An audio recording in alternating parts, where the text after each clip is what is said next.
This is a talk that I gave a couple days ago for the first time, so I actually know I could finish in an hour, which I didn't. I wasn't completely sure when I gave it the last time, and I fixed a couple of bugs in the talk the first time, so it's been slightly tested. The idea, this has been something I've been thinking about for a while, is looking at things that I don't like, things I can see are mistakes in design patterns. Now, we wrote this book 20 years ago. It still sells. I don't know how many people have read. How many people own a copy of Design Patterns? Okay, pretty high percentage. So, how many people actually looked at it in the last 6 months? Oh, that's pretty good. So you're C++ programmers, or you just?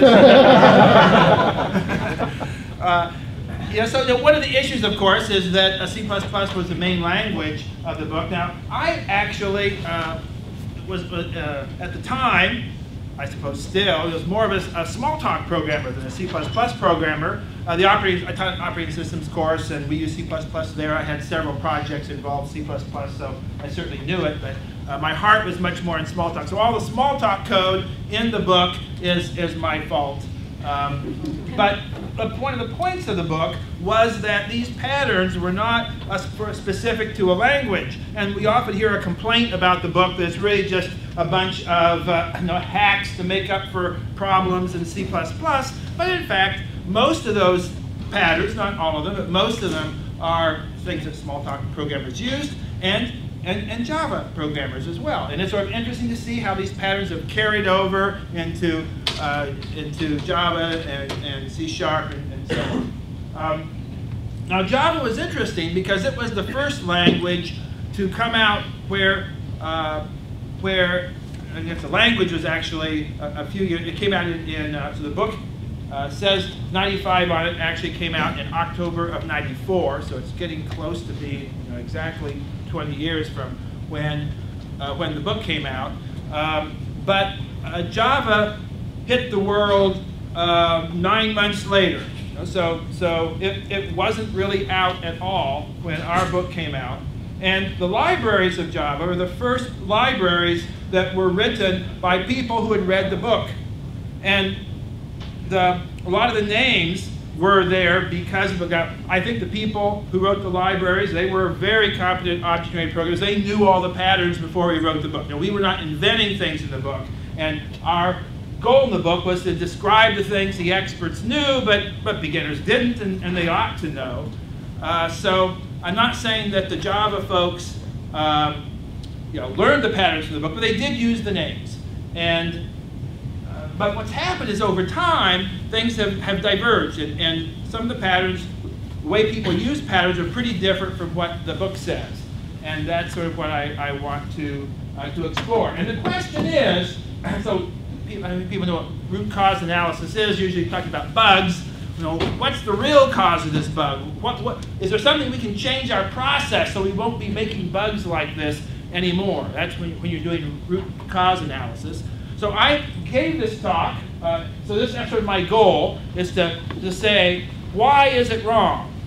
I gave this talk at a conference, Pattern Languages of Programs, which is a very small a conference of people who write patterns. So it's pattern writers get together and work on making the writing better. One of the things that I'm happiest about the effect of the book is it's caused lots of other people to write patterns. There's a lot of very good pattern books out there. None of them have sold as well as ours, but that doesn't mean they aren't as good. I mean, it's just a lot of it has to do with publicity and all. My favorite book is Domain-Driven Design by Eric Evans. How many people know that book? Okay. Oh, that's very good. Very good. It's a really great book. And there's books on user interface design and embedded systems design, all sorts of stuff. And so this has sort of been an effect of our book has been that it's made it okay to write this practical knowledge that we need when we're building systems, which before there really wasn't a good avenue for writing about it. So anyway, we had this conference, and one of my complaints about patterns is that people write the patterns down, and then there's this sense of, the work is over now that we've written these patterns down. And in fact, patterns are a description of what we've seen out there. It's what people do. Does that mean it's what people ought to do? Maybe there's a better way of doing it. In fact, there usually is a better way of doing it. As time goes by, we keep thinking up better and better ways of doing things. And so we really should not treat these pattern descriptions statically as the truth. They are, obviously we're trying as much as we can to be true. Part of what I was telling the folks at PLOP was that we need to be constantly trying to improve them, and that we should, and they ought to be constantly trying to improve them. I've been working with people on security patterns, and the security patterns, to me, are particularly a case where where people think that because we've written lots of patterns that somehow our work is done, and figuring out which ones are really, because I know that a lot of these patterns, when you actually use them in practice, they make your system a lot more complicated, harder to reason about, and maybe you have to do that to get security, but it sure would be nice if we could come up with better ways so that it didn't make our system so complicated. To me, it doesn't seem like the right patterns. Anyway, this is, like I said, I'm applying that now because I figure most of you are probably not pattern writers and so really aren't interested in that. I'm applying that to design patterns, things you are interested in, and seeing how they go. Okay, so why, when you look at design patterns and you see that it gives bad advice, why is this? Well, there's basically two ways you can think about it. One is that it was actually decent advice for the time, but times have changed.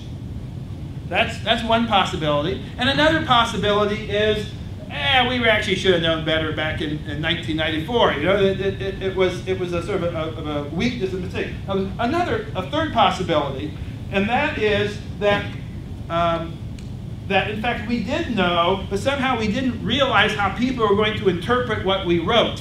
And there's been a number of cases where now that I can see people's reaction, people read the book and they go off and do something, and now I say, well, we shouldn't have written it that way because we should have headed them off at the pass. And an example of this is a singleton pattern. You probably have read critiques of the singleton pattern. And the thing about singleton pattern, I'm not going to really talk about that here, but the point I'm going to make is that the point of the singleton pattern is to manage global state.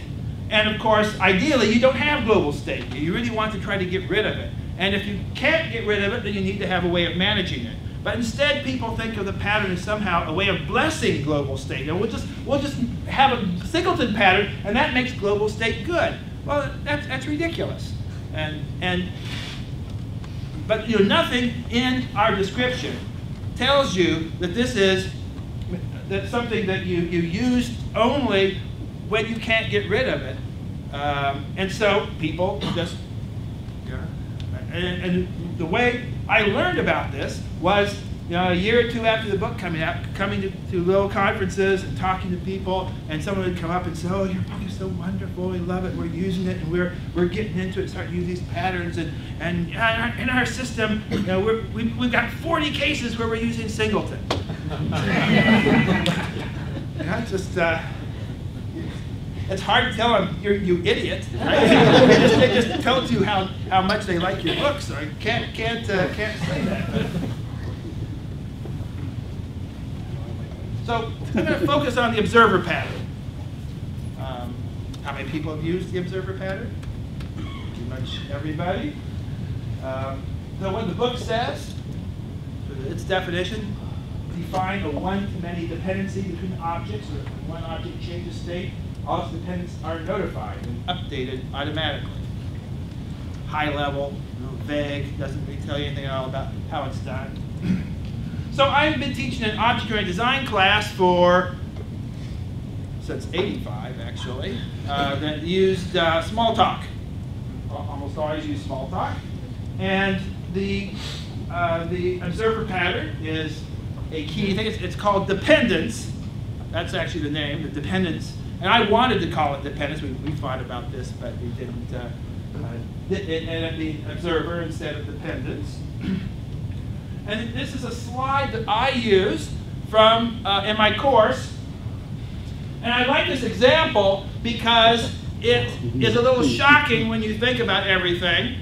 So then I say we're doing a simulation where the FBI is looking at some Chicago gangsters, mobsters. We think back in the 20s, and there's, when you do the observer there, this FBI agent is probably in a hotel room across with binoculars, right? Because they didn't have high-tech equipment. Nowadays, they'd be tapping the phone or something. But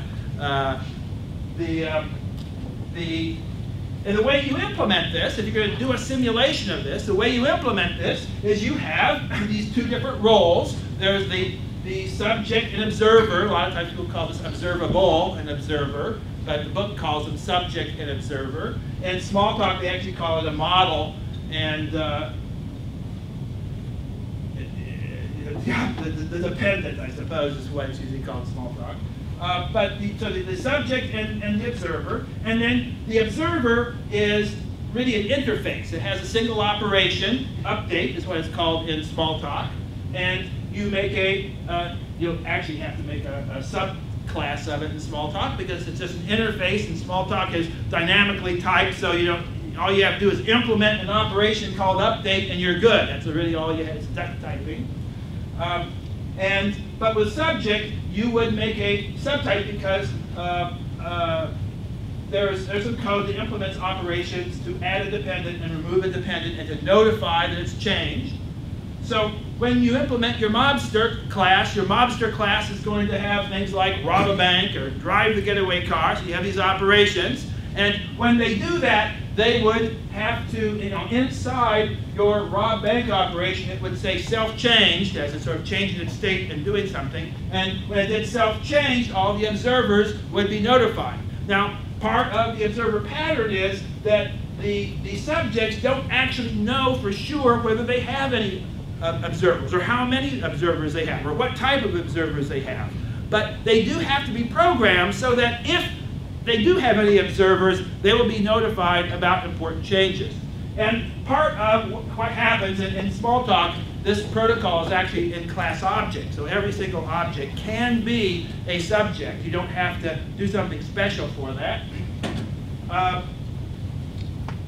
But in every class, so when an observer depends on a subject, the subject has a list of the observers. And when you say self-change, it actually updates, sends the update message to each of them. And this is funny because if you think about it, this means that every mobster has a list of all the FBI agents that are looking at them. Right? That doesn't quite compute in terms of real life. That's just not the way it would ever be. But that has to be the way the observer pattern. There's many, many variations of this, and all of them do the same thing. You've got to have a list so that when you go to generate this event, that somehow or another you are able to notify everything that's subscribed to that. And there has to be that dependence. And of course, when you actually implement these classes, your FBI agent is going to know about mobsters, but you probably will program the mobsters in a way that they don't know anything about anything else. Right? They don't have to know anything about anything else. So there's this sort of a pointer in this direction, there's pointers in that direction in the concrete classes, not the abstract classes. You sort of the reusable stuff that's invisible and you don't see it, keeps track of the pointer in the other direction. And that's when you program it, you don't have to think about it. It just is there and it just sort of works, and that's sort of nice. But you actually do have those pointers. One of the interesting things about the observer pattern then is also the class dependencies. And again, it's harder to see it in Smalltalk. When you're in a strongly typed language, it's easier to see these because observer is an interface, and so you have a class that implements that interface, and then there's going to be some reusable code over here that you get. And but all it knows about this observer is it's got objects that implement that interface. So both of these depend upon this interface, but they don't really depend upon each other at all. And when you make the concrete class here, it will reuse sort of whatever subject implementation stuff you have, however it's going to reuse it. And then the But none of them depend on the observers. The observers are depend on that. There's no cycles in the dependency graph at the class level. Sort of thing. If you look at includes links, there's no dependency. There's very nice coupling, and you end up with if you have a layered system, that this is sort of up in the top layer, and then these are all down below it. So it results in pretty loosely coupled systems. Again, this is from the class notes. Just sort of pulled this out. When you look at the protocols on these objects, there's sort of three types of operations that you have. Well, the first is registration. You have to somehow say this observer is observing this subject. You have to set up that link between them. And in Smalltalk, it's called that dependent, but you have every system that have different names for that. You have to have this registration. And then you have to have notification where you're saying, okay, we changed this thing. And again, the standard way is if you can make it so that the object, when you set a variable, it automatically will call this, then you're less likely to have bugs. Sometimes what people would do is to,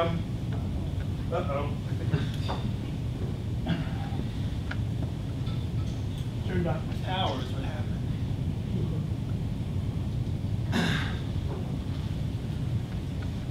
The power's back on, but somebody may have to reset this.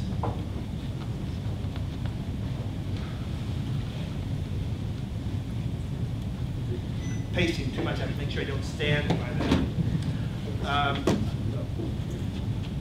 So the third part is the update. And you can make mistakes, which is that when you make a new observer, you have to implement the update operation.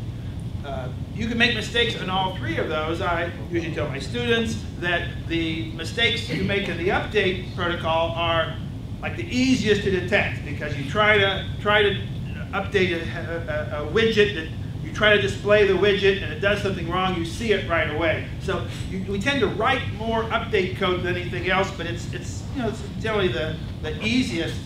You get more problems with forgetting to notify and sort of being careful to make sure that notifications always get propagated the way they are supposed to, and problems with registration. So the next thing I was going to do was show you the C++ code in the book, but you're not going to be able to see that. Yeah, I don't think this is a problem. This thing is just enough.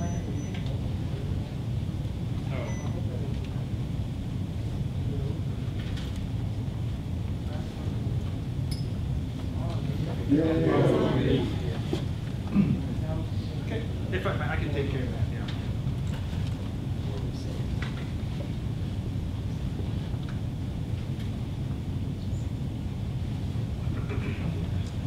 Okay, so this is the observer side. You're going to have interface for the subject, interface for the observer, and you can see how update was described in the book.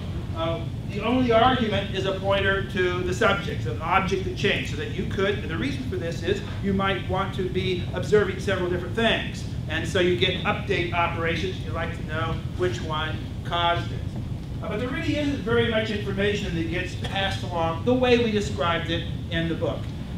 In Smalltalk, there usually was a string, a symbol actually, that often got sent to say, but they also didn't have a lot of information in sort of the classic way that it was done. And both of these have a single operation, a single update operation.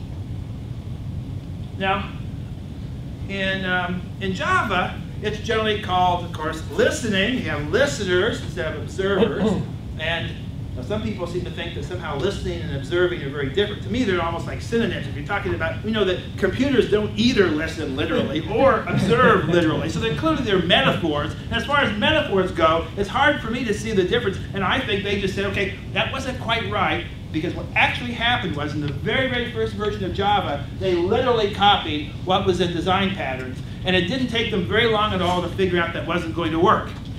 And so then the next version came out, and they had listeners. So if you go back and look at these various earliest versions, you'll see this. And And in the sense of when I say that didn't work, well, they obviously get their code to work, but there were lots of different types of events you wanted to generate, and you ended up with lots of case statements and complicated logic on the observer side, and they could just imagine doing this over and over again and multiplying the code, and it didn't look like it was going to be very good. So to do something else. So what they did was, and sort of the listening instead of observing, is they standardized an argument to the event. So when you do this update operation, you're going to pass an object along called an event, which describes the kind of change. So you have a place to put more arguments. Instead of just this object change, you can say something about what kind of change it was. And then there's a lot of different, instead of just one update, there's a lot of different variations, different kind of listeners. So you make a number of different types of listeners, and each of them has their own interface. And in fact, you can even have more than one update method on the interface. Now, I keep saying update method. That's never what it's called, of course. So there's like action listener, and the operation there is action performed. And then a component listener, they have component resize, component moved, component shown, component hidden. So component listener is one of those that has a number of different update methods in a single type. This was, I think, I'm not sure if AWT introduced that or if it was in swing when that came in, but there aren't actually a lot of listeners that have multiple. What's happened, so if you do something with property change listener, there's one for collections that has an argument that tells you something about the kind of change. So that's another possibility. You could if you think about how you would describe different type of operations, you could perhaps subtype the event. You could have an argument in the event that has an enum that tells you something about what kind. There's a variety of ways that it's done. And I can see the different ways it's done. I'm not quite sure what the trade-offs are exactly. I'm actually thinking, coding up a lot of stuff and just trying different ones and get a feel for it. Never know when you see trends whether it's just whether the trend is just a fad, just people copying other people, or if there's strong reasons behind it. In the sense of having an event object, that's clearly a great standard to have. It's a good standard to have because you just need more information.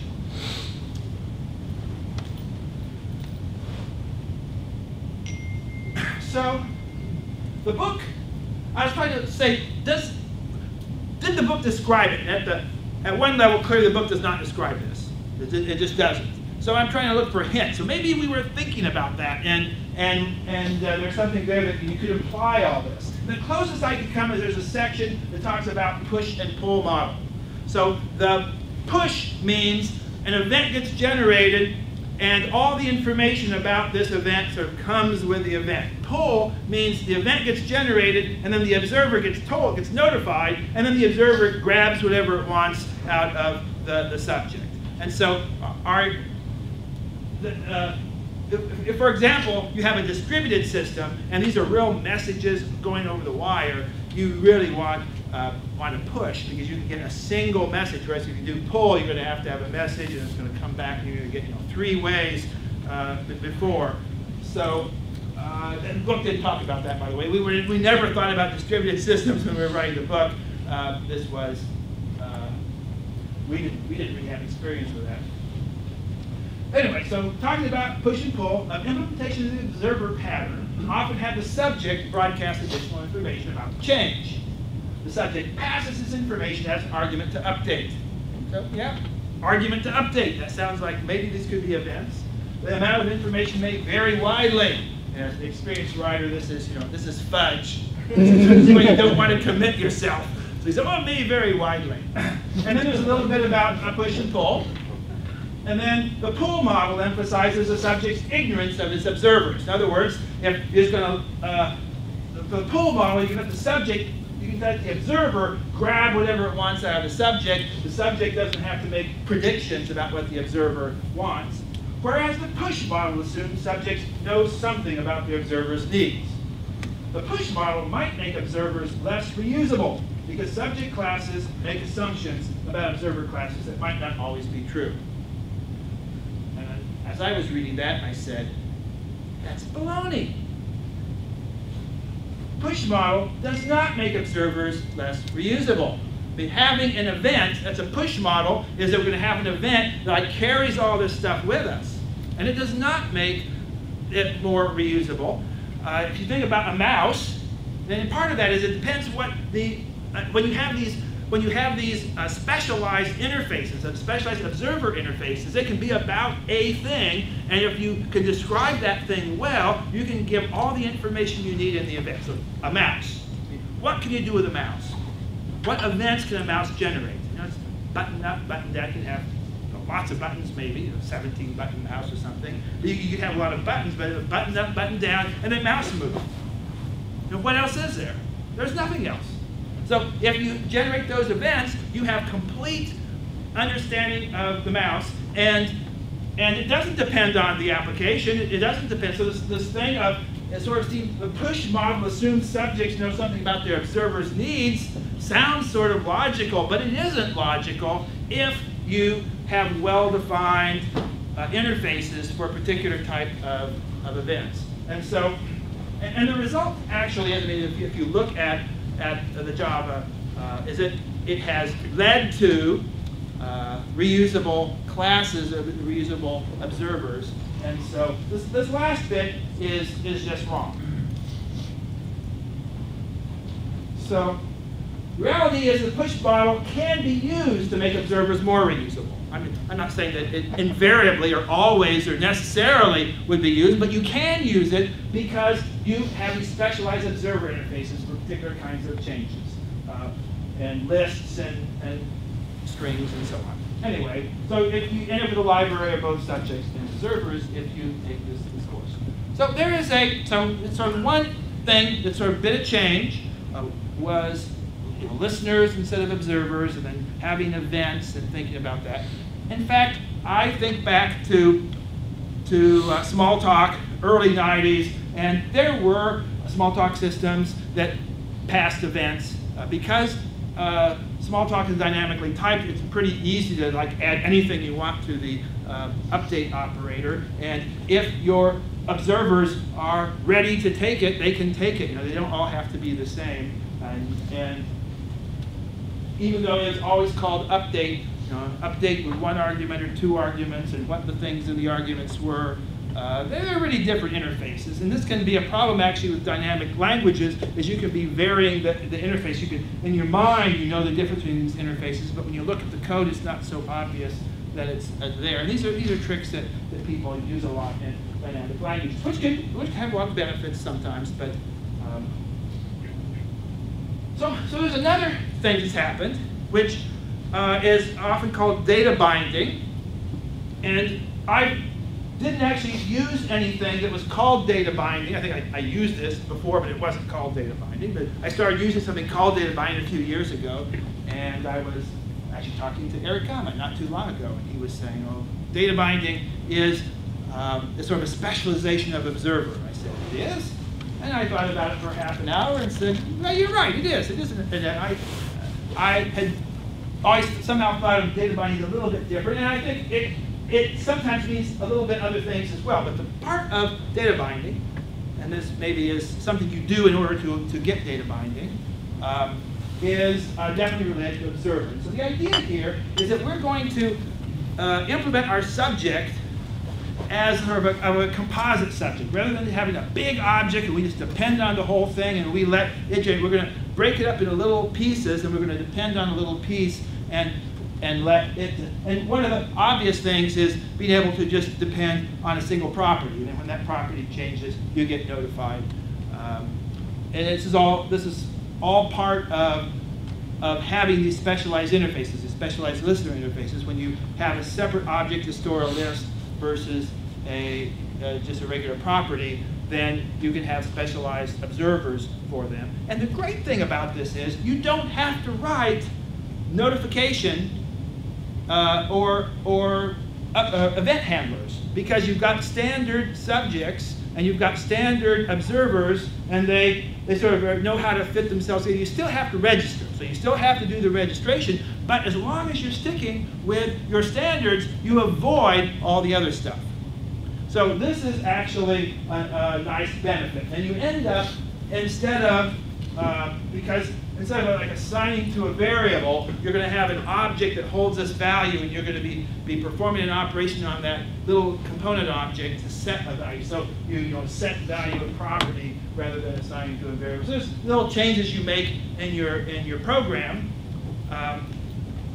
Sort of picture I like is that we now, some big object we have going to be made up of these smaller objects, where each of these things we think of as something we can depend on and discover when it changes. And so then when you build your user interface, you can have various widgets. Each widget depends on one of these smaller pieces. And the data binding libraries always have this characteristic that you are supposed to build your application objects out of lots of little things, and then you build your user interface and connect them together. Now, the consequences here are, as I said, you don't have to invoke these update events explicitly, and it makes observers more reusable, as well as those little data holding objects become more reusable. You don't really get a benefit from this until you get a library of components, but once you have that library of components, it's easy to use. And another thing, before you can make this happen, you've got to have a set of standard observers, listeners, whatever you're going to call them. You sort of need those standard interfaces before you can build the libraries and really achieve it. But once you have that, it's pretty beneficial.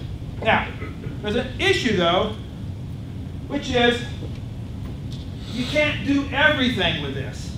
There are kind of events or ways you want to respond to events that can't be handled automatically. And again, there's various ways of dealing with this. But you can think of the classic application where you've got a list of file names, and you click on a file name, and you want to go read the file, and then you want to display the file somewhere else. Somehow you have to put a click, maybe it's an operation read or something on a menu, or maybe you just click it depending on how you want to implement it. But you're going to do something here, and it's the standard objects are going to implement the fact that when you select a line, it gets highlighted and that sort of stuff. But when you want to do this application behavior of reading a file, you've got to put that in somewhere. And there's a variety of different ways to do that, but one of the common ones is to just have an object that's going to be a listener and listen to this special, and you add in your application code there. And this, I always think of this as a mediator, because so in Java you tend to do this. So the problem is it rotates.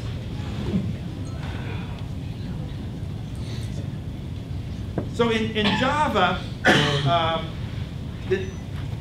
you tend to do this on a component. So often like with a panel or something, you'll subclass that and have it be the listener, and that's often where you'll put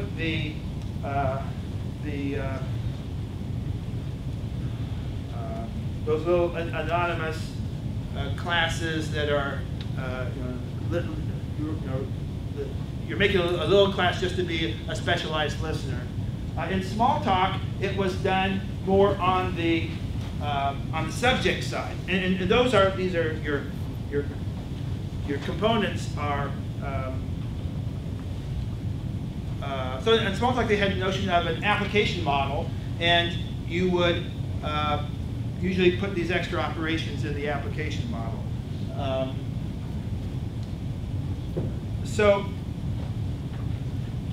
But in both cases, those were really a mediator, because you were just picking some object and it often is the case with Mediator. You really don't want to add a new object to the design, so you look for some object you're going to have anyway, and you say, well, I'm going to let it be the one that acts as a mediator for me. So you say, this is the one that's going to handle these events. And sometimes you can not really have to add any special event handling stuff, and then when you need something that's a little oddball, then you go and you put that in.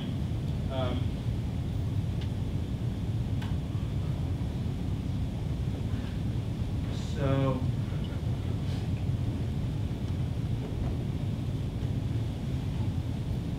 I said reusable observers might handle 95% of events, which might actually be too high. I suppose it's on how good your framework is.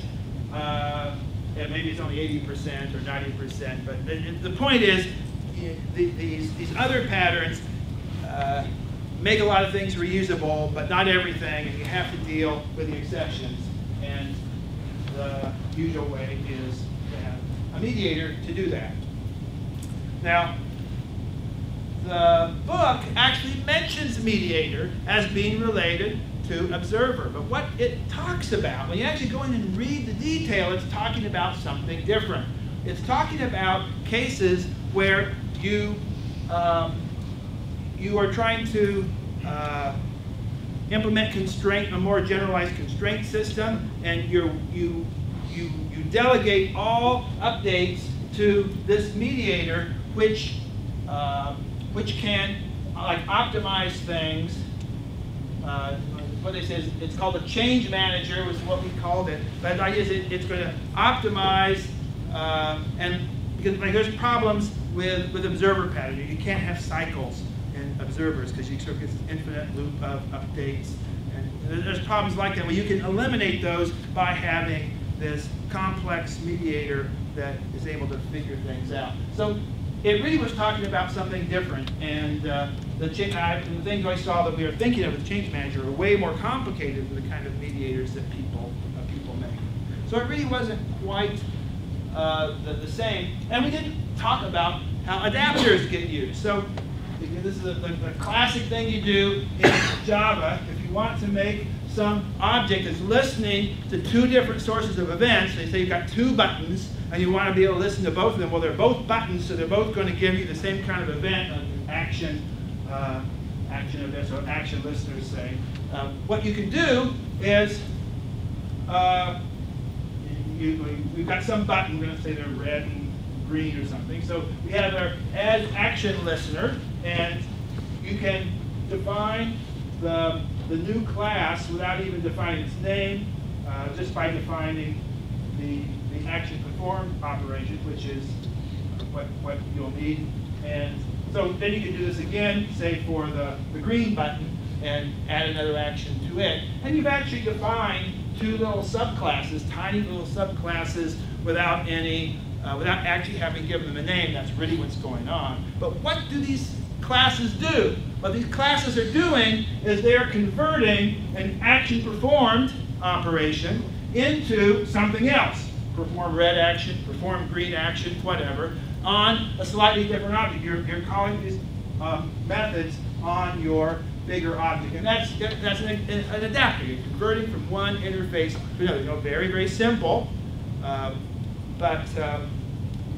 And it's interesting, in Smalltalk it was done a different way, because in Smalltalk you can just pass, we have what they call the pluggable adapters, and you could just tell them, they would have a variable that would hold the name of the message that they're supposed to send. And so when the event got generated, it would just sort of turn around and send this other message on. So you could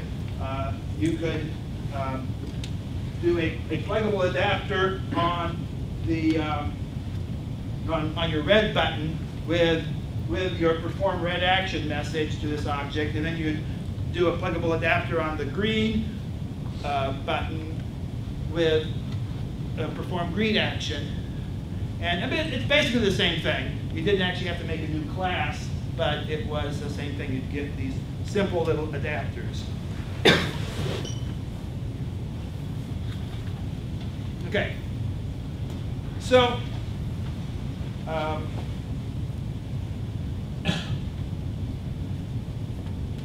So I'm going to shift gears a little bit.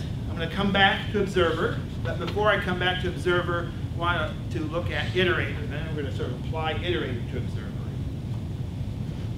So Iterator is one of those patterns that everybody thinks they know. It is one of the things that some people miss. I'm not saying any of you do, but I know some people miss, is it isn't just having an iterator. It's not just the fact that an iterator has operations to advance to the next element and so on. That's not what really was a key in the pattern, was that you would have some sort of a class hierarchy, a bunch of aggregates, and that they would all have an interface for giving you an iterator, even though they would implement their internals differently. And that as a client, you didn't care, did they have a list of stuff? Did they only have 2? Maybe they didn't have any at all. You would just say, give me your iterator, and they'd give you something, and you'd iterate through it, and it was a way of making everything more, more uniform, and you gave you a uniform interface to the outside world. So that was really the main emphasis of the pattern, was sort of using interfaces to give yourself a uniform interface. Or using giving iterators to give yourself a uniform interface. Now, one of the things that the book talks about is the difference between internal iterators and external iterators. And if you read this a long time ago, back when you were a C++ programmer, you would basically skip over all the stuff about internal iterators because it didn't make any sense to you. You couldn't use it anyway. The external iterators were what C++ programmers think of as real iterators. And that's pretty much true in Java too. Because internal iterators require having closures or whatever. You need the ability to pass code in. The idea with an internal iterator, well, you basically just ask the collection itself to iterate. And if you were doing an internal iterator here, you would, you might have an image, and you could say, for all bits due, and give it some closure, and it would just, it knew what its bits were and would iterate over them. So the image isn't necessarily a collection. You don't necessarily know what the representation of it as a collection would be. So you do this directly. If you had an array or you had a set, you could ask the iterator over its elements. But anything where you can think of that has elements, and you might implement it with a collection, but maybe not, you don't know how it's implemented, you would still be able to do that. You'd pass the closures in directly to it. And the same way, of course, with external iterators, that you ask it for an external iterator and then iterate it over those components. So one of the things that we didn't talk about, though, is that when you have systems with internal iterators, they always have a lot more operations than just iterate. They always do. In theory, you could have somebody that has closures and don't, but once you get closures, you immediately want to be able to map every element onto a new element of the collection, to select out all the elements of a collection. So you start passing in closure, you make a whole bunch of operations that all take closures. And this is actually pretty standard. The sets of operations that this was done were started in the 60s. With APL and Lisp and languages like that, they were doing all this. And Smalltalk actually had a pretty good set of them too, which I was quite familiar with. But of course, C++ didn't have closures, and Java didn't have closures, and so people weren't doing that. But as soon as we have languages, so in Scala, iProgramming Groovy, they use these. As soon as you get closures, you start doing other things. So this is Groovy. You can iterate directly like this, then collect to take every element and convert it into a new element, so you get a new collection of the same size. You can select out the elements you want, and then you can collapse the a set of elements into a single element. In this case, you're adding them all up. And these are just like typical, every library you see has these sort of things with it. I don't think this particular set of names is so great, but everybody has different names, and we probably ought to standardize on the set of names so you can move from one language to the next, because I'm always new language, and it takes a little while to figure out what they call these things and all the languages. Now, one of the things that people often seem to miss, and is in fact implied by the iterator pattern, is that you can do these things on streams, not just on collections. Because if you think of what an iterator is doing, I mean, the iterator interface, give me the next, give me the next, give me the, is it done? Give me the next. Is it done? Give me the next. Is it done? That's the interface on streams. And when I program in Smalltalk, I always define the collection interface on streams as well. And it's funny because that's not part of any of the standard Smalltalk libraries. They don't do that. So other languages do that. People realize that streams and collections are sort of the same thing, and they make them be more similar. So in particular in JavaScript, so JavaScript has for each and map and filter, and this is, I actually have never written a real JavaScript program. I was taking this out of some of a lecture that I'll tell you about pretty soon. And this is apparently new JavaScript notation where you get more compact notation. So it's sort of what's coming up in JavaScript. But there's they have this notion of event streams, and the event streams are going to be streams of observer events.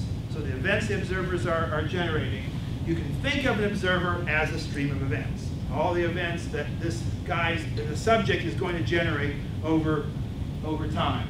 And they take map and filter were designed on array, and they put them on event stream. They say, well, after all, event stream and arrays are so much the same because an event stream is like an array only laid out in time instead of memory. And I thought that was a very nice way of putting it. So, in fact, the book did not say a stream is a kind of iterator, and it didn't say anything about how when you have internal iterators, then it's really easy to put map, filter, and reduce and stuff like that on your I mean, it didn't mention that at all. And you can do that. Oh, I almost turned it off again. You can even do that in a language without closures, although it's a real pain in the neck. And you can sort of do it as an exercise to see why you probably aren't going to want to do that in a real program. But there are times when it's worth it. It's even in a language without closures, you're basically faking closures, and there are times when it's worth it. So the thing that I heard about is reactive programming. How many people have seen reactive programming? Okay, so a fair number. It's apparently a fairly new thing. It came out of Microsoft, and the talk I saw was from Netflix, so a number of people are using it. There's a lot of different implementations of the library. And the key idea here is that you think of a subject as an event stream, and so an observer now becomes a function on an event stream, and then you can use these type of high-level operations on collections or streams or whatever on events, and it leads to a lot simpler code. Now, in those cases, when you could just plug a reusable observer to a reusable subject, who needs it? Because you're not going to be writing this stuff anyway. But all the things that doesn't cover, and it doesn't cover 100% at all. There's a lot of stuff you have to write, and whenever you have to start writing these, it's always going to be the tricky. You basically eliminated writing all the easy stuff, and now you're going to be leaving all the tricky stuff to be done by hand. And the reactive programming is there for the tricky stuff. A lot of this is sort of asynchronous, and so they often talk about include in this not just what you would normally do with observer, but with asynchronous programming as well. So again, I haven't actually done any of this programming. This is something I'm planning to do pretty soon because it looks very cool, and I understand it. You know, it's very logical to me because I've done all the pieces of it. I just haven't put it all together at once. And again, you know, it takes work to make the libraries. Other people have done that. I'm going to grab the libraries, start trying to use them. So the arguments in favor of it are that you don't need to, you get through a lot of these cases where you're having state to synchronize these different event streams, and it makes error handling a lot easier. It doesn't necessarily completely eliminate, but it reduces a lot of the race conditions and memory leaks and problems that just happen. Because one of the things about observers is you know, they make your program, they reduce coupling. You have maybe say abstract coupling, and they make your programming more abstract, which is both a benefit and it's a liability. Because when things go wrong, it's harder to figure out what's causing what, and trying to debug complex observer networks can be pretty painful. So having a mechanism to simplify that is a big advantage. Okay, so asynchronous streams is a couple of extra operations. We're going to have concat all. Takes a list of lists and returns a single list by basically concatenating them. So this is important when you have a we're going to be applying a map to some collection, getting back collections, and so you get a collection of collections, and it's going to flatten them all. And actually, flatten was what it was called in the old list days, if I remember correctly. And this take until is something interesting. I've never seen anything like it before because it's non-deterministic. You have two streams. One stream is sort of your main stream where you expect to be getting lots of events. The other one is sort of an error stream, and maybe something will happen on it. So you just basically keep reading events from here until an event happens here, and then you stop. So it's non-deterministic because you don't know how long it's going to be before you get an event over here. So this is sort of cool because typically these are all very deterministic, and they're injecting some non-determinism. For asynchrony, you need to be able to handle asynchrony, you've got to be able to handle the non-determinism. So here is a little piece of code from there, and there's a function. This get element drags is a function which is going to give you a sequence of points that you're dragging. So you're dragging the mouse, and it's going to give you that sequence of points that you're dragging the mouse along. So the way it works is it's given some image or element, and we're going to get the mouse downstream from the element. So this is going to be sort of the sequence of mouse down events, and then we're going to map a particular mouse down event, and it doesn't actually use that, just for every mouse down, we're going to get the stream of mouse moves, we're going to take until there's a mouse up, and that's going to return now all the points between mouse down and mouse up. And so we're going to get that collection, and then we get a whole bunch of these collections because of the map, and so we can cat all to get the total list. And we're going to use this function in this over here, and what we're doing, given an image, we do this get element drags on the image, and that gives us that whole list of points for the image. So now we're going to iterate over those points, and for each position, we're going to basically set the position of the image as that point. And so that's going to, as you drag the mouse, it's going to move the image along. It's pretty compact and sort of cool. And of course, this isn't really that complicated compared to stuff you want to do, but it's all I could fit on the screen. And I didn't write it, I copied it because it was cool. Okay, so if you are interested in finding this, you should look for Reactive Extensions. That's the search term. And there are a bunch of these different libraries. I think it's like 4 or 5 years ago was when it first came out, and people have been using it. And there's this really great talk on YouTube, half an hour, very, very, very good, clever talk. You can Google for Netflix JavaScript talks, async JavaScript with reactive extensions, if you don't want to very quickly write down that URL. But there's a bunch of, like I said, a bunch of different languages that people have made libraries in for this. It's sort of a cool extension of observers. Okay, so if we look at the sort of different topics that I've raised, and we go back to this issue of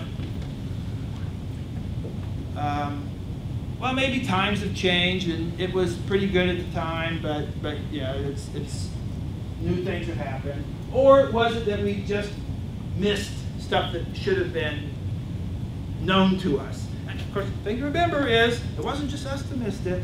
We had several hundred people reading our book. We had a mailing list. This is back before the World Wide Web.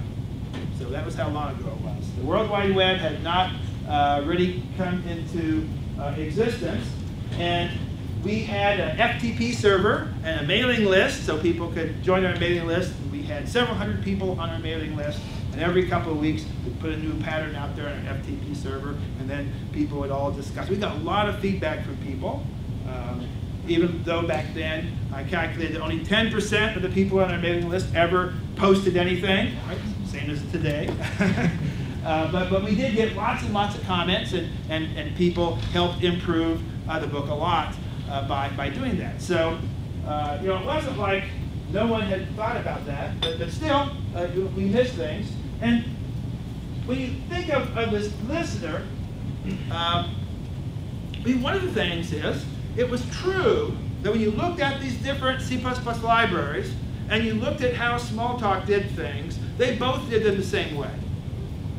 So a language like Java, which is like halfway in between Smalltalk and C++, if it was good enough for C++, good enough for Smalltalk, it was bound to be good enough for Java, right?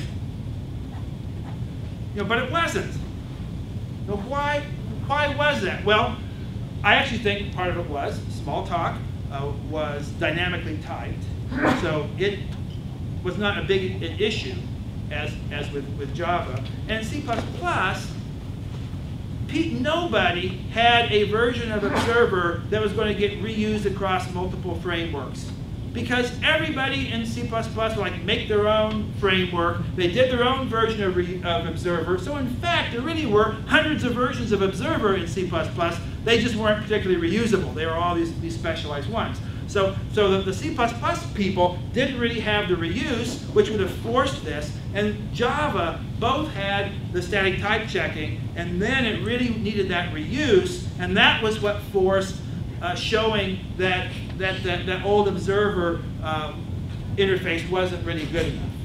Again, this is my guess. This is my, who knows for sure, but that's sort of my interpretation of why we missed that. And there were other languages, like if we had worked in Eiffel, or we had worked in, there's these other languages out there that had this stuff, and I have never actually used them enough to know, but I bet that there were several of them that were doing things like this, because you just can't really get the large-scale reuse with static type checking. And this events as arguments, I had seen in Smalltalk people who would pass events as arguments and make event objects. So it wasn't necessarily the standard, but it was not rare either. And I believe that in Mac App that they did that. So we could have picked up on that, but we missed that. The data binding, again, VisualWorks was one particular Smalltalk system, and VisualWorks didn't ever use the word data binding, but it definitely had this notion of reusable. It had widgets and value holders. And the value holders were these little tiny subjects that you could depend on, and so you'd build your model with a bunch of different value holders for different kind of values, and then you'd hook the right, you had a GUI builder that would let you hook the right type of widgets to it. And again, we could have talked about how if you made your subjects out of little smaller subjects, you could get this advantage. You wouldn't have to write all those interfaces, but we didn't talk about that. We didn't have anything about that. And again, well, the thing about media, this use of how one pattern uses another. 6 months before the book hit the streets, we didn't have anything about how one pattern used another. That diagram in the back with all the patterns pointing to each other, we didn't have, and we started saying, oh, we really ought to talk about this. Because this is actually something that comes out of the, you might say, pattern theory, the people who talk about, people at PLOP who are very concerned with collections of patterns and how the patterns are related to each other. And we knew this, and we felt guilty that we weren't doing that with our patterns. So, near the end of the book, after we got everything else in the shape, okay, let's figure out how these patterns are related to each other. And it was done pretty fast, and so naturally, you all know the features you had last year program are most likely to have bugs in them. So, it's not too surprising that that works with books in the same way. On the other hand, things like this last reactive extensions, I mean, it was only invented 5 years ago, so how could we have been expected to have that? But on the other hand, like I said, the fact that iterators tend to be related to these other kind of functions, this has been around since the 60s. We knew it. We just didn't want to talk about it because, I don't know, it seemed like it was sort of a complicated thing that was a little bit esoteric. And we were trying to avoid, talking about the stuff you learn in grad school and focus on, practical programming things. But this actually is very practical programming. So that was something that we probably should have talked about. Anyway, I might be too hard on us, but we always had high standards when we were writing it. And these are clearly things that would have made the book a lot better if we had talked about them. Okay, so that is the end of what I have, and I think it's supposed to be about an hour, and then have plenty of time for questions. So I'm happy to take questions. And I have my email address for anyone who wants to contact me, but I'll take questions. Sure, I'll ask a question. Okay. So the quintessential example I remember about the book and how the patterns fit together is the undo-redo framework, right? That's Memento and Mediator and what else? I forget. Well, actually, command is the main one. Command. For doing undo, the command pattern is the first one. This is when I ask questions on exams about patterns. People often do Memento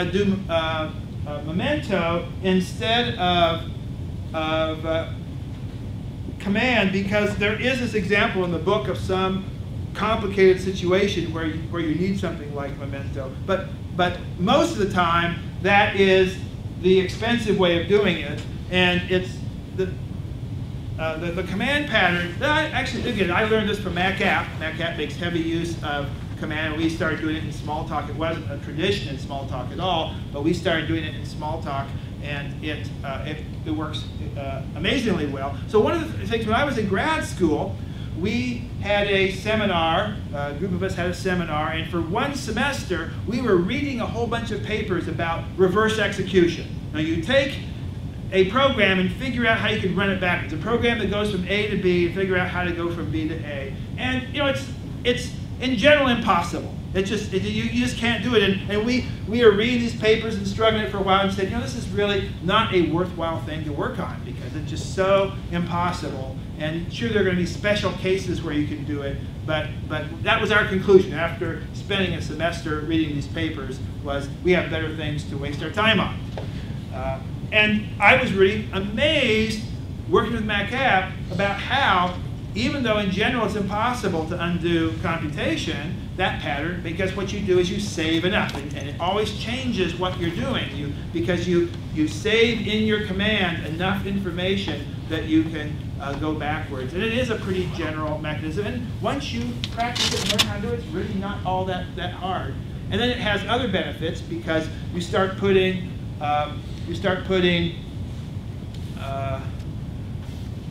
you make your menus out of commands, and you put commands in your key bindings. And so you can use commands in a variety of ways. So one of the things people will say about the book being a collection of C++ hacks is that if you had closures in your language, you wouldn't need something like command. Because if you want to pass an operation in, just pass a closure in. And again, in Smalltalk, we often just pass a closure in. Now, Smalltalk, this is, I think, one reason why undo was not as prevalent in Smalltalk, was people didn't use command objects nearly as much. And closures are wonderful, but they don't remember enough to undo. You can't undo a closure any more than you can undo a regular subroutine call. So if you're just sticking and saying, well, closures do everything in the world, and now that I have closures, I don't ever need the command pattern, well, you forget. You lose this ability to implement undo on it. And I mean, closures are wonderful, and I only want to program in languages that have them. But the patterns, and it changes all your patterns a little bit in terms of how frequently you use them, and things like strategy. A lot of times you just pass in a closure. You don't need to have a real object there. But there are still times when you do want to have those real objects. Those patterns are still useful even when you have closures in your language.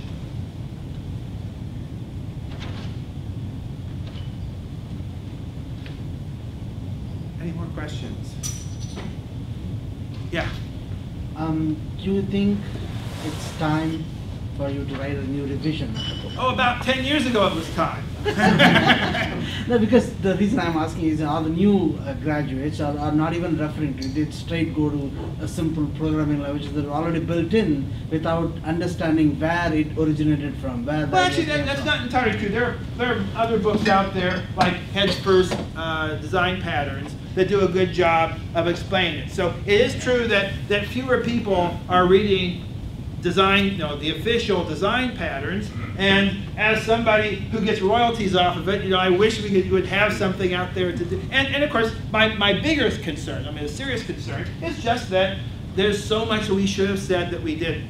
And when you look at something like Heads First Design Patterns, which is very good, and it actually says some good things we didn't say, but there's an awful lot of stuff that could be said that they're not saying either. And I think we sort of need to raise our, sort of the base point understanding of these patterns to a new level. So I am very interested in, I'm part of giving the talk is motivating me to, to write more stuff, and I have started, writing new things. And one of the reasons I want to put this up here is looking for people who would like to, be reviewers and be working. Like one of the things I have thought of doing is getting together with people to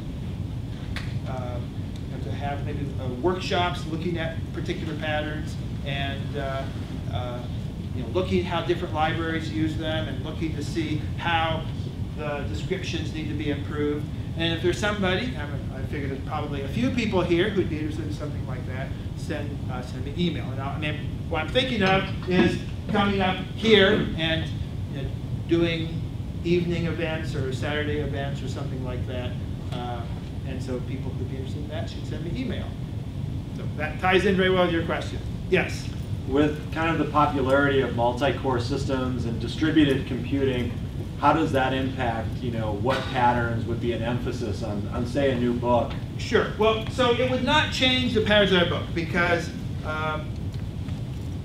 even when we wrote the book, there was a grad student out in California who's the only person who actually reviewed it twice. Went through it and marked it up and gave it twice.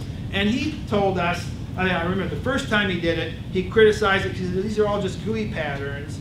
And that was basically because that was what our examples were. And we convinced him. By the second time he read the book, he agreed that they weren't just GUI patterns. But what he said was, you guys are missing a lot of really cool patterns about distributed programming and real-time programming. And I remember that we wrote him back and said, you're right, but we don't know those patterns. You seem to know a lot more about them. Maybe you should write a book. Well, that was Doug Schmidt. You know, so he did end up writing books on that, and that's there's been a lot of people working on parallel programming patterns. In fact, I've worked on them some, and one of the I mean, if I could talk about parallel programming patterns, one of the things that people don't often realize about parallel programming is that these kind of collection operators actually are pretty good for parallel programming, in particular for GPU programming and stream systems, and that's really what they are. And that when you learn how to program using map and filter and these other type of things, and it takes a little bit of adjustment. We're also used to writing loops. We write our loops explicitly. And when you force yourself to learn to program this way, you quit writing loops. Everything just becomes one function applied to another function, and that is parallel. With the right hardware, that just runs in parallel. And so it doesn't capture a lot of parallelism. There's a lot of things you can't do with it. So it's a certain class. And one of the other things I learned when you are doing parallel programming is that there are these different levels of parallelism, different styles. So there is it deterministic versus non-deterministic? Is it because you need non-determinism if you're dealing with events with the outside world, dealing with I/O and so on. But if you've got some mathematical algorithms you're trying to improve, you can stick with a more deterministic style. It's a lot simpler, eliminates certain kind of bugs. Anyway, so there's these various styles of parallel programming, and that's part of what makes it complicated, is there's not one way of doing it. So I like both this sort of stream-oriented, very functional view, and also the message passing view, sort of actors sending messages to each other. That's a completely different style, and both of them are good, and they sort of fit together. Anyway, not going to say anything about if we did ever get a new version of design patterns out. There will undoubtedly be a few new patterns in it, but it's mostly going to be updated understanding of these patterns. That's our plan. Whether we will achieve it, I've been telling my wife for quite a few years that we were going to do it. So, yeah. So, to what extent do you expect the evolution in the languages people actually use to have an impact on I expected to have an impact.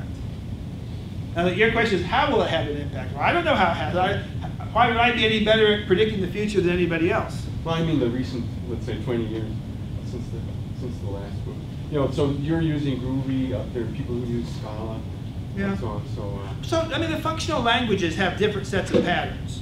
So that's one of the things that sort of annoyed me, is that none of the functional programming people have written pattern books, because they really ought to.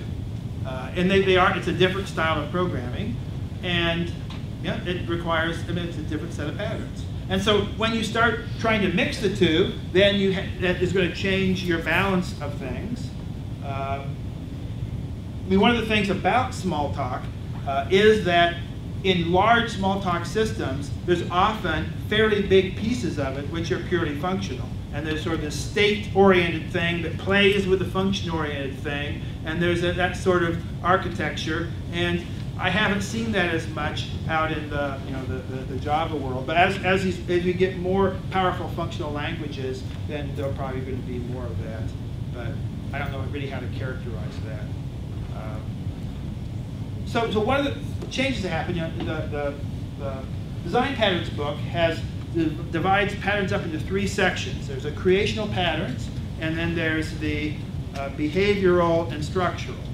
And behavioral and structural are sort of funny categories. You can often argue, with some of the patterns, you can argue that they're in either one of them. There's not really a clear distinction between behavioral and structural. The creational, on the other hand, are pretty well defined. It's obvious that those things are creational and they're not behavioral and structural.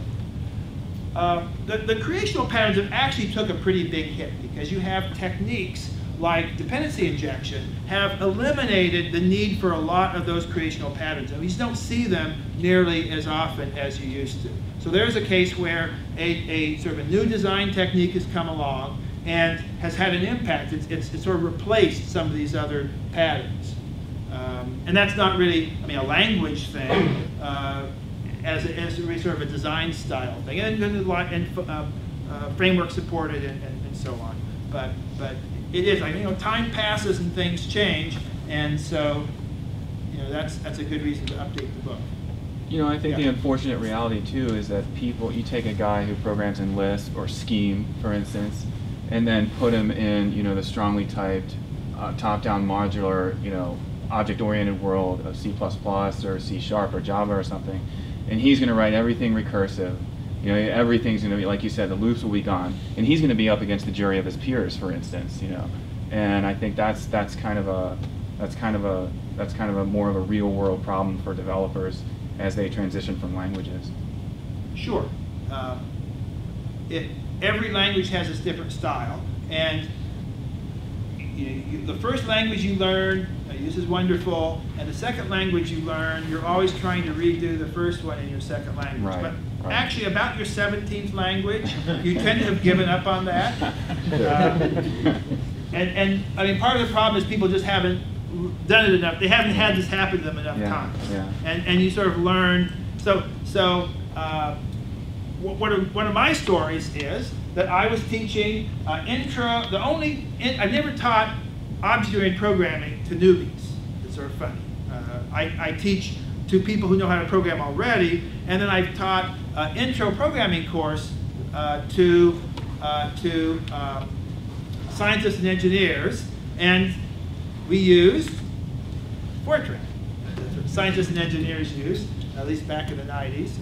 That was probably, I think, when I was teaching it. So anyway, I was teaching this course. It was in Fortran, and I'd done Fortran in college, you know, so it wasn't a big deal. And I had to figure out how to make Fortran interesting. And we had all these very engineering-oriented stuff that basically high school physics.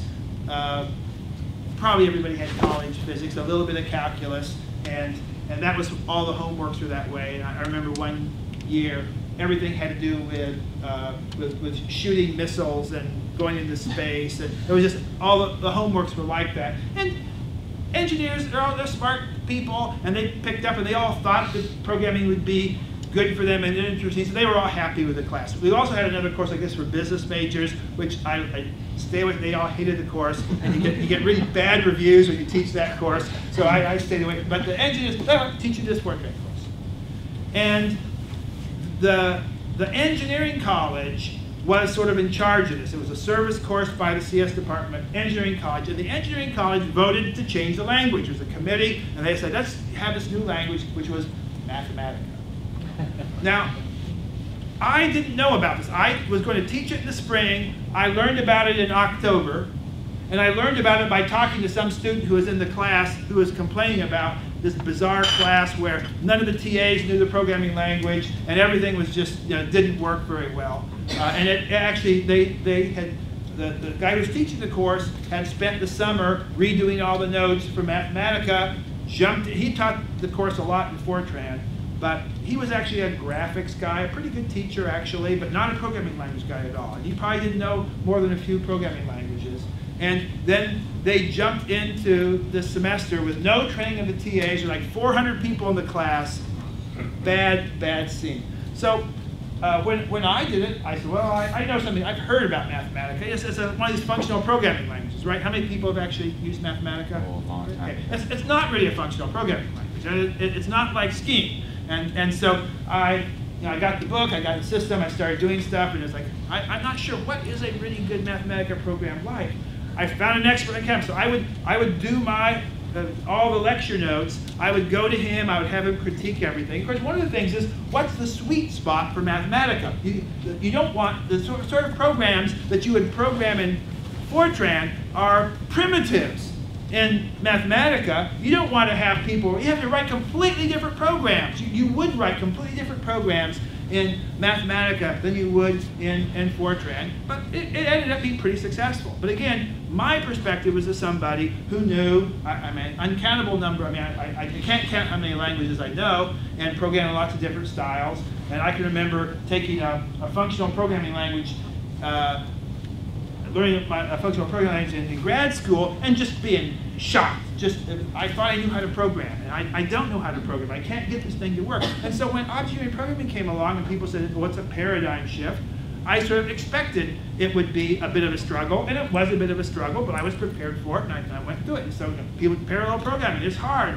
Okay, it's going to be different. They can't count on what you know. You have to figure out what you know is wrong and what you know is right. And the fact is, of course, if you've been programming a lot, you have a lot of experience that will work. But the problem is, there's a fair bit of what you know isn't true anymore, and you have to figure out what that is. It's just little pieces here and there. They're significant pieces, but still, there's a huge amount you know, so you have to have self-confidence. You got to be prepared. You're going to keep on working on it until you figure it out.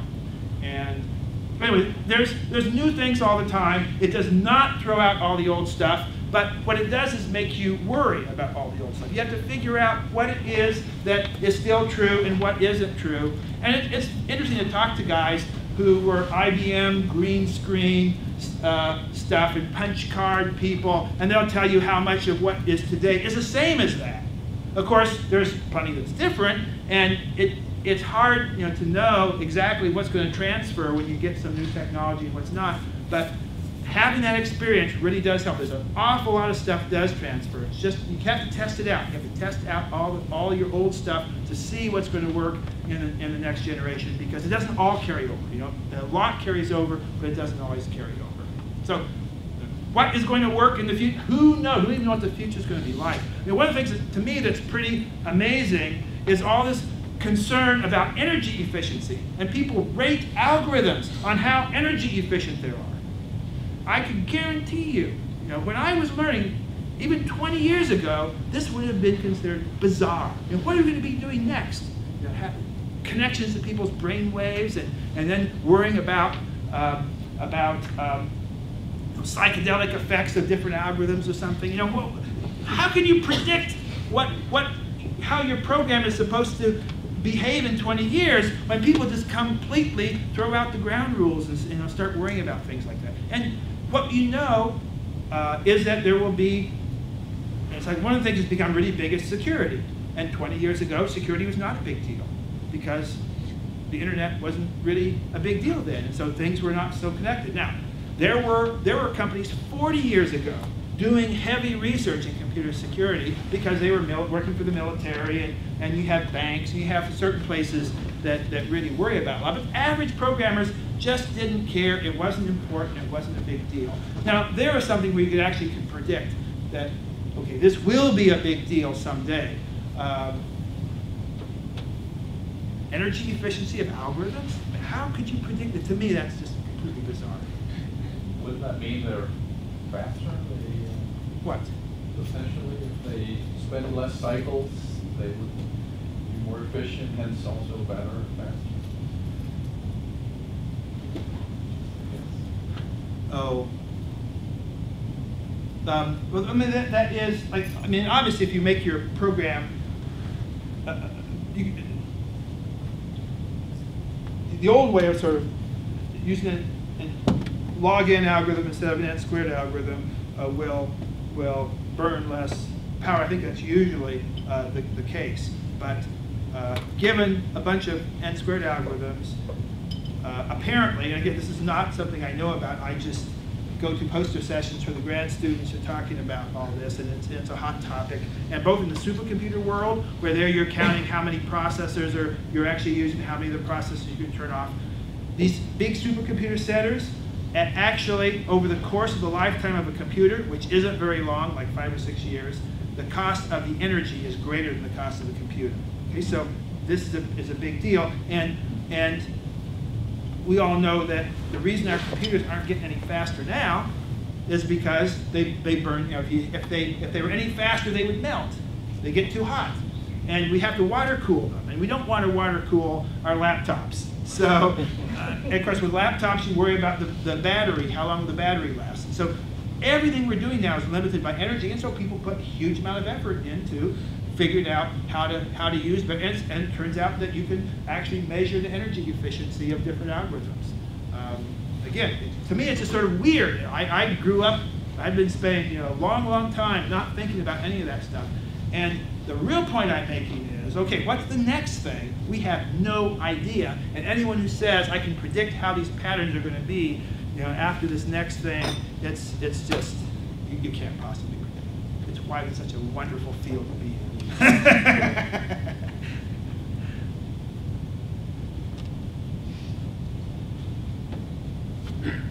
So, any more questions? Well, thank you very much.